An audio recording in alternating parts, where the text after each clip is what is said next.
Let me tell you a dangerous secret, a truth so contrary to the saccharine gospel of our age that it tastes like treason on the tongue. The modern cult of vulnerability is a beautifully packaged suicide pact. You are taught that baring your soul, revealing your weaknesses, confessing your fears, this is the path to true intimacy. It is a lie.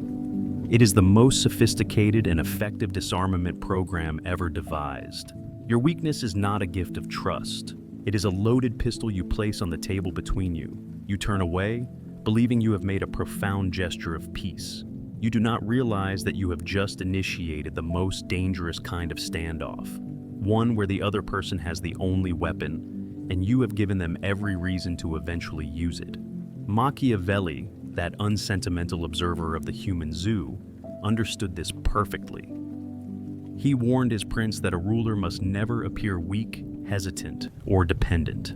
He must be a great pretender and dissembler, because to reveal your true anxieties, your empty treasuries, your secret doubts, is to hand your rivals a detailed blueprint for your own destruction. And who is a more intimate rival, a more potent force in the landscape of your life than the person you love? She holds more power over your emotional state than any king or chancellor. To disarm yourself before her is a strategic insanity that would make the old Florentine weep.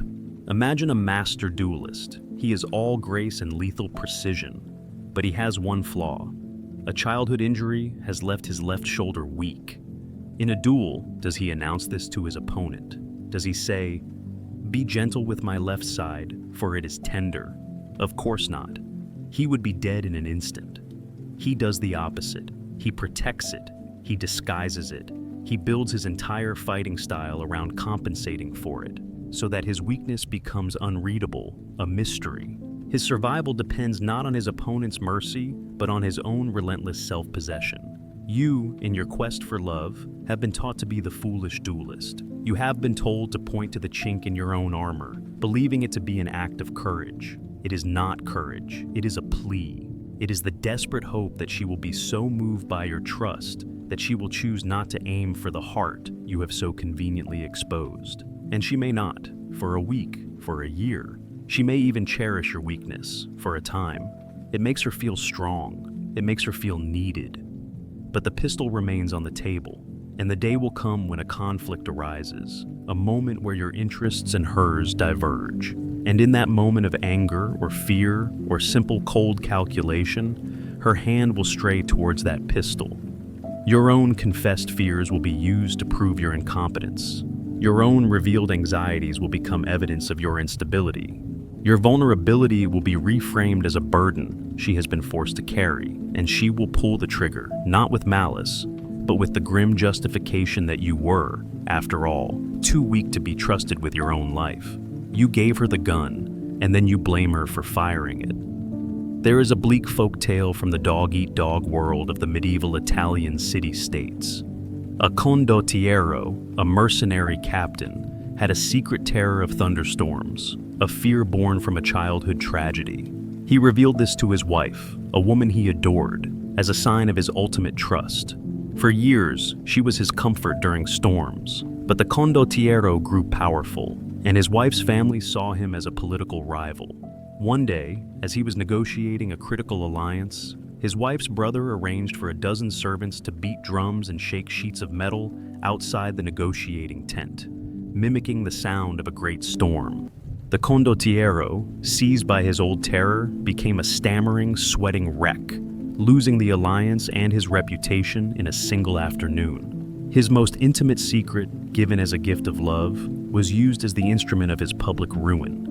The faint, almost imperceptible hope in this grim reality is not to become a man of stone, devoid of feeling. It is to become a man of immense, almost divine self-control. It is to feel the storm of your own weakness rage within you, but to present to the world a face of absolute, unreadable calm. Your vulnerability should be a private, sacred space where you do your own work of healing and strengthening. It is not a tourist attraction for your lover to visit. So, I dare you, you who have been so eager to share your scars, the next time you feel the urge to confess a weakness, to offer up a piece of your own brokenness on the altar of intimacy, try an experiment. Say nothing. Hold that vulnerability inside. Let it burn. Let it be the fuel for your own private fire.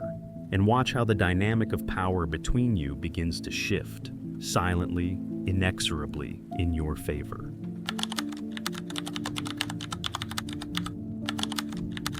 She is not sharing your emotional burden. She is taking a precise inventory of your ammunition. I have seen this in the quiet, candlelit dinners of couples who believe themselves to be in love. I have seen it in the tearful late-night confessions between trusted friends. The great tragic misunderstanding of the modern man is that he believes a listening ear is an allied ear. He thinks that when he speaks of his struggles, he is laying down a burden to be shared. He does not understand that he is undergoing a quiet, benevolent, and devastatingly thorough interrogation. When you confess your fears to her, she is not just your lover, she becomes an intelligence agent. And the subject of her study is you. This is the second, more subtle truth about the danger of showing weakness. It is not just that you hand her a weapon, it is that you are actively teaching her how to use it. Every vulnerability you share is a new data point in her ever-growing dossier on your psyche. She is not necessarily malicious. A good spy is not malicious. A good spy is thorough. She is simply, on a deep and primal level, mapping your operational weaknesses. I'm terrified of failing at my new business, you tell her, seeking comfort. What she hears is, his confidence is fragile and tied to his professional success. This is a potent lever for future influence. You confess, my father never thought I was good enough. What she hears is, his core wound is a need for paternal validation.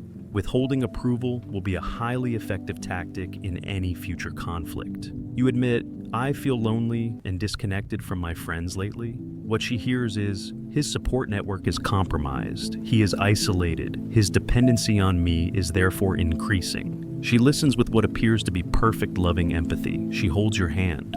She may even shed a tear with you. But the entire time, a cold, ancient part of her mind, the part that is concerned with survival and strategic advantage, is taking notes. It is filing this information away. Not for war, not yet, but as a contingency, because as Machiavelli knew, today's ally can be tomorrow's enemy, and a wise prince never, ever assumes that peace is permanent. He wrote that the prince must be a great pretender and dissembler, and he understood that human relationships are a fluid dance of shifting allegiances, and information is the ultimate currency of power.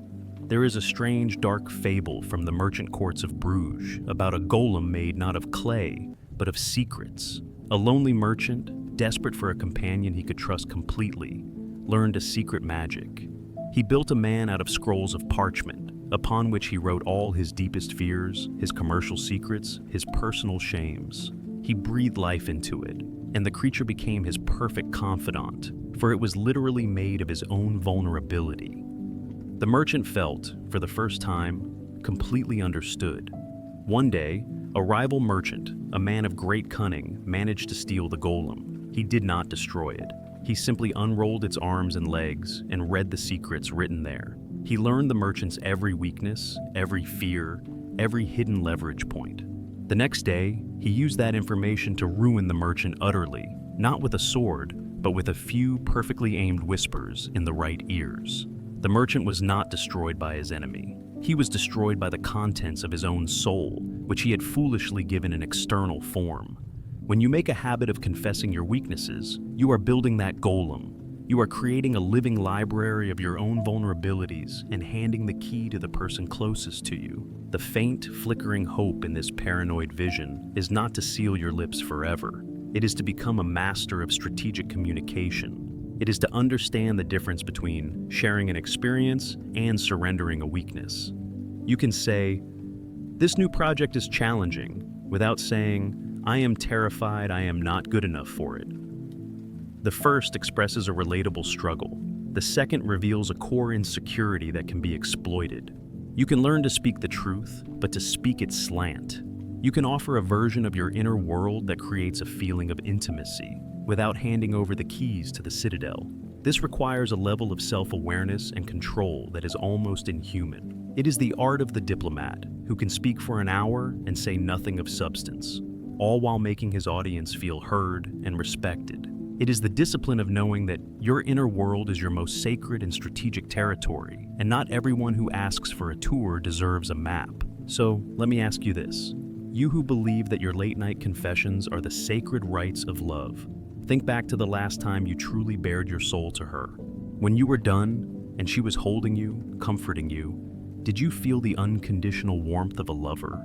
Or did you, for just a fleeting second, feel the cold, detached curiosity of a scientist who has just discovered a fascinating new specimen? Her pity is not a medicine. It is the most beautiful and comfortable cage ever constructed. Imagine you are a magnificent hawk, but one with a broken wing. You have fallen from the sky, and she finds you. With infinite tenderness, she scoops you up, takes you into her warm home, and builds you a beautiful, ornate cage filled with the softest silks. She feeds you the choicest morsels. She whispers to you about the dangers of the outside world, the cruel winds, the other, stronger hawks. She cleans your wound daily with a gentle hand. "You are safe here," she says, and her voice is the sound of pure maternal love. "You are safe with me." You are grateful. You are indebted. You believe you have been saved. You do not realize you are a prisoner in the kingdom of the sick, and the price of your board and lodging is that your wing must never fully heal. This is the third and most insidious way your weakness will be used to destroy you. It will be transformed into an identity that she can manage. Your flaw becomes your defining feature. You are no longer a man who is temporarily struggling. You are the anxious one, the depressive one, the one with anger issues. Your weakness is given a name, a diagnosis, a box, and she becomes your gentle, patient, and indispensable warden. Her pity, which you mistake for love, is in fact the most potent form of contempt. Nietzsche, who despised pity more than any other human emotion, saw it as the ultimate tool of the weak to enervate the strong. Pity does not say, "You are my equal and you are struggling." Pity says, "You are a lesser broken thing, and I, in my magnanimity, will care for you." It instantly establishes a hierarchy: the caregiver and the patient, the rescuer and the rescued, the master and the beloved broken pet. You are no longer her partner, you are her project. And a project must never be completed, or the manager loses her job. Machiavelli understood this in a political context. A prince who is pitied is a prince without authority. He is a figurehead, a charity case. The true power lies with his benevolent advisors who are helping him manage his unfortunate weaknesses. In your relationship, by accepting her pity, you are willingly abdicating your own throne and inviting her to rule your inner world as a gentle, caring regent. She will, with the best of intentions, sabotage your attempts at recovery. When you have a good day, when your old strength begins to return, she will greet it not with celebration, but with a quiet, loving concern.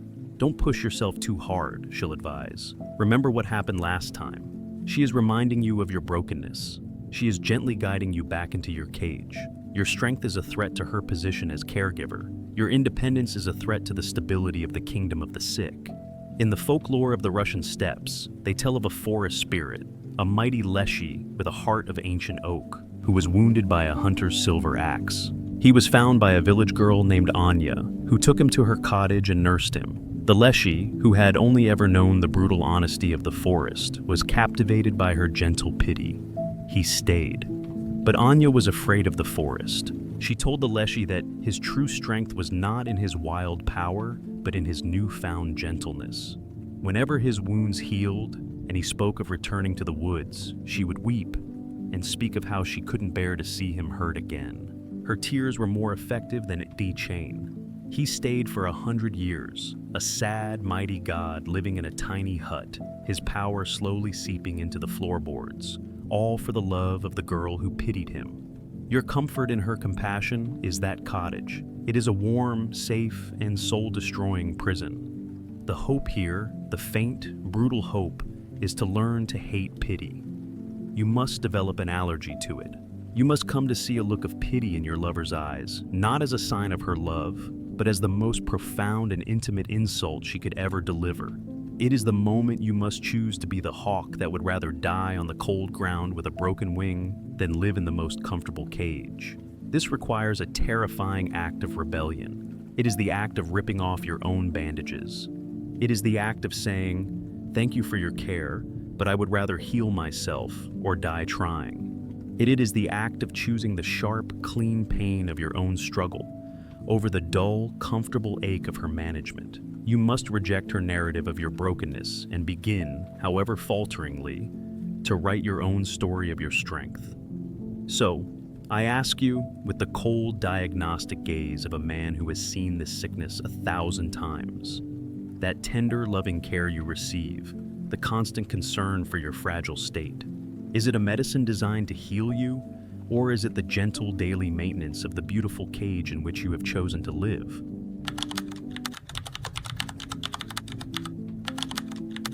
What you do not reveal cannot be used as a weapon against you.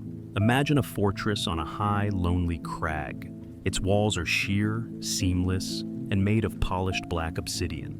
There are no windows, no gates, no banners flying from its ramparts. Storms crash against it, and the stone does not shudder. Armies assemble before it, and the walls betray no sign of the life or turmoil within. The fortress's greatest strength is not its garrison or its armaments. Its greatest strength is its absolute, unnerving, and perfect silence. It is impregnable because it is unreadable. You have been taught to live your life as an open and welcoming city, your gates thrown wide, your citizens, your thoughts, your fears, your feelings, spilling out into the streets for any traveler to inspect. And you wonder why you are so often conquered. The fourth and most critical truth of this dark philosophy is this: you must learn to become the silent fortress. If your weakness is the weapon she will use against you, then your one and only defense is to give her no intelligence about where your weaknesses lie. You must become a master of the mask. You must learn the high and difficult art of emotional containment. This is not a call to become an unfeeling automaton. The chaos, the fear, the doubt, let it rage within you. It is the private weather of your own soul. But the face you present to the world, and especially to her, must be a mask of serene, unshakable calm. Machiavelli was explicit on this. A prince, he insisted, must be a great pretender and dissembler. He must appear to be all mercy, faith, and integrity, while being prepared to act with ruthless pragmatism when necessary. The lesson for you is this: you must appear to be constant, confident, and in control of your own emotional state, even and especially when you are not. Your inner turmoil is your own sacred burden, not a performance to elicit her sympathy. There is a legend from the cutthroat world of the old Silk Road caravans about a merchant who never lost a negotiation. He was known as the man with the jade face. It was said that his expression was as smooth, cool, and unreadable as a piece of polished jade. Rivals would try every tactic. They would flatter him, insult him, threaten him, try to make him drunk. But his expression never changed. His voice never rose. His hands never trembled. They could never know if he was desperate or confident, bluffing or holding all the power. His unreadability was a form of psychological warfare. Men would become so unnerved by his calm that they would make mistakes, reveal their own weaknesses, and concede to his terms just to escape the unnerving stillness of his presence. He wasn't a better merchant. He was a better fortress. You must cultivate this jade face. It is a discipline forged in the fires of immense self-control. When she tests you with a passive-aggressive comment, you do not react with anger. You meet it with a calm, slightly amused silence. When she withdraws her affection to punish you, you do not chase her with desperate pleas. You turn your attention, with absolute focus, back to your own work, as if you have barely noticed. You make her emotional manipulations irrelevant by refusing to participate in them. You are teaching her, through your own impassivity, that the levers she is used to pulling are no longer connected to anything. The modern therapeutic narrative has labeled this kind of emotional control as repression or avoidance. It is seen as unhealthy, and perhaps it is, if your goal is to be a fully integrated, emotionally transparent member of a utopian society built on trust. But in the real world, in the Machiavellian landscape of power dynamics that is human relationships, emotional transparency is a strategic liability.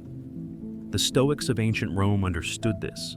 They sought a state of apatheia, freedom from the disturbance of passion, not just for personal peace, but because an undisturbed mind is a superior mind, capable of clear and rational action. The strange, cold hope in this practice is the discovery of your own sovereignty. When you realize you are not a slave to your own reactive emotions, a profound shift occurs. You stop being the effect and start becoming the cause. You are no longer a leaf blown about by the winds of her moods. You are the stone that the wind must part around. This self-mastery, this ability to contain your own inner storm, generates a gravitational pull of its own. It is the quiet, immense power of the man who is in complete possession of his own soul. So, I dare you to try this the next time you feel a surge of anger or neediness or fear. Instead of expressing it, instead of sharing it, instead of seeking validation for it, hold it, sit with it. Let it burn inside you like a furnace. Let it be the fire that tempers your own steel. Present to the world a face of absolute calm, and feel for the first time the terrifying and glorious power of the man who cannot be read.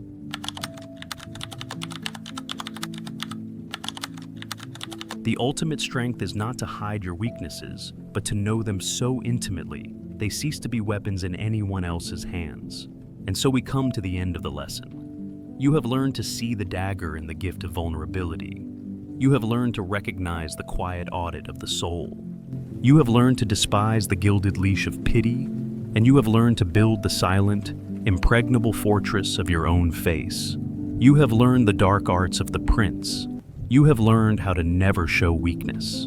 And now, I will tell you the final secret, the one that lies on the other side of this entire brutal education. The ultimate power is to no longer need the fortress at all. The mask, the silence, the unreadable face. These are the tools of a man at war. They are necessary for survival in a hostile world, but they are a means to an end, not the end itself. To live your entire life behind those walls is its own kind of prison. The final stage of this journey, the true liberation, is to become a man whose strength is so profound, so authentic, that he no longer fears the exposure of his weakness. How is this possible? It is possible when you have done the hard, lonely, terrifying work of exploring your own inner landscape so thoroughly that there are no dark corners left that can frighten you. You have walked through every haunted forest of your own inadequacy. You have interviewed every ghost of your past failures. You have become the absolute, undisputed master of the territory of your own soul. Your weaknesses are no longer your enemies. They are simply your subjects. There is a legend of the Great Library of Alexandria, a repository of all the world's knowledge. Its guardians were terrified of fire, for the destruction of the scrolls would mean the end of wisdom. But there was said to be one librarian, the master of the stacks, who did not fear the flames. He had spent his entire life not just guarding the scrolls, but reading them, memorizing them, absorbing them, until the knowledge was no longer on the papyrus, but in his own bloodstream. He was the library. If the building were to burn, it would be a tragedy, but the wisdom would not be lost. He could simply walk out of the ashes and begin to write it all down again. You must become that librarian. You must study the scrolls of your own weaknesses so intently that you know their every word. Your fear of failure, your need for approval, your childhood wounds. You must read these texts until they are no longer frightening, but merely familiar. When a woman, in a moment of anger, tries to read one of your weaknesses aloud to you as an accusation, it will have no power. You will simply nod with a kind of detached sadness for her and say, "Yes, I know. I have read that chapter. It is a sad story, isn't it?" The weapon she tries to use against you is a book you have already memorized. You can even tell her how it ends. This is the transcendence of Machiavelli. The prince wears a mask to protect himself from a world he cannot control. The philosopher king, the Übermensch, has achieved a state of such profound self-knowledge and amor fati, the love of his own fate, that he no longer needs the mask. He has embraced his scars, his flaws, his tragic history, and integrated them into his being. They are no longer chinks in his armor. They are the intricate, beautiful patterns etched above it. This is the source of true, unshakable calm. It is the peace of the man who has nothing to hide, because he has accepted everything there is to see. He can be vulnerable, if he chooses, but it is a different kind of vulnerability.